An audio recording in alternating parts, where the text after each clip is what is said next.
Hello everyone, আসসালামু আলাইকুম। Welcome to recipes by Sneha's mom. So viewers, আজকে আপনার সাথে শেয়ার করব খুবই লোভনীয় একটি ড্রিঙ্কস, কাঁচা আমের টক ঝাল মিষ্টি শরবত। এই গরমে শরীর ও মনকে ঠান্ডা করে বানিয়ে নিতে পারেন লোভনীয় এই ড্রিঙ্কস। বাইরে থেকে এসে এইরকম এক গ্লাস ঠান্ডা ঠান্ডা জুস পেলে শরীর ও মন দুটোই চাঙ্গা হয়ে যাবে। সো আর কথা না বাড়িয়ে চলে যাব এর পুরো প্রস্তুত প্রণালীতে। এখানে একটি প্যানে 2টা মিডিয়াম সাইজের কাঁচা আম নিয়েছি। দিয়ে দিচ্ছি কিছুটা পরিমাণ পানি। পানিটা দিয়ে এটা ঢাকনা লাগিয়ে 15 থেকে 20 মিনিট মতো এটা খুব ভালোভাবে সেদ্ধ করে নেব।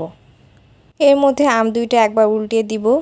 15 মিনিট পর ফিরে আসছি। আমগুলো ফেটে গেছে, এর মানে আমগুলো খুব ভালোভাবে সেদ্ধ হয়ে গেছে। এবার এটা উঠিয়ে নিব এবং খুব ভালোভাবে ঠান্ডা করে নেব।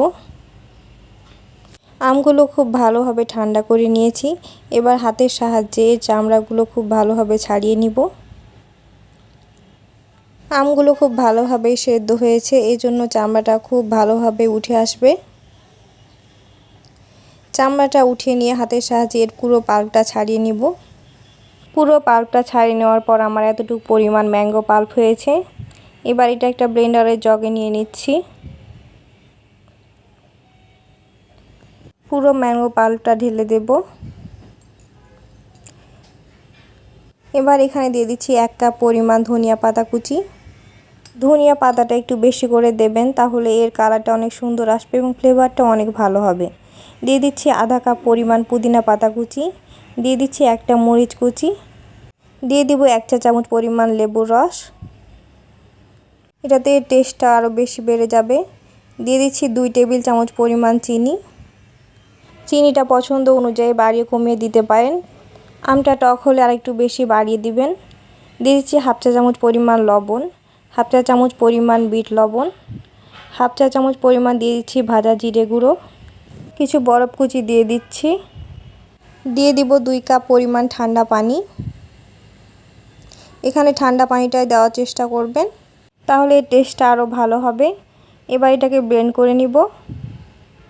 এবার একটি প্লেটে নিয়ে নিচ্ছি 2 চা চামচ পরিমাণ মরিচ গুঁড়ো। দিয়ে দিব 1 চা চামচ পরিমাণ লবণ। এবার এটা খুব ভালোভাবে মিশিয়ে নিব।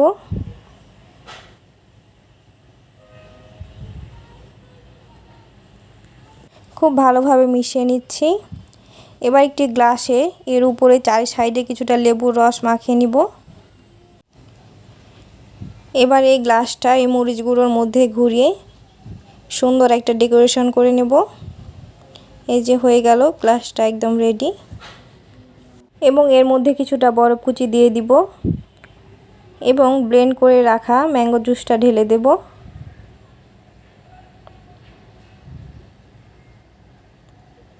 এই তো এবার তৈরি হয়ে গেল কাঁচা আমের টক ঝাল মিষ্টি ম্যাঙ্গো জুস। আমি 2টা গ্লাসে সার্ভ করছি। স্লাইস করে কাটা একটা লেবু দিয়ে এটা ডেকোরেশন করে নিচ্ছি। 2টো গ্লাসেই সেমভাবে ডেকোরেশন করে নিচ্ছি।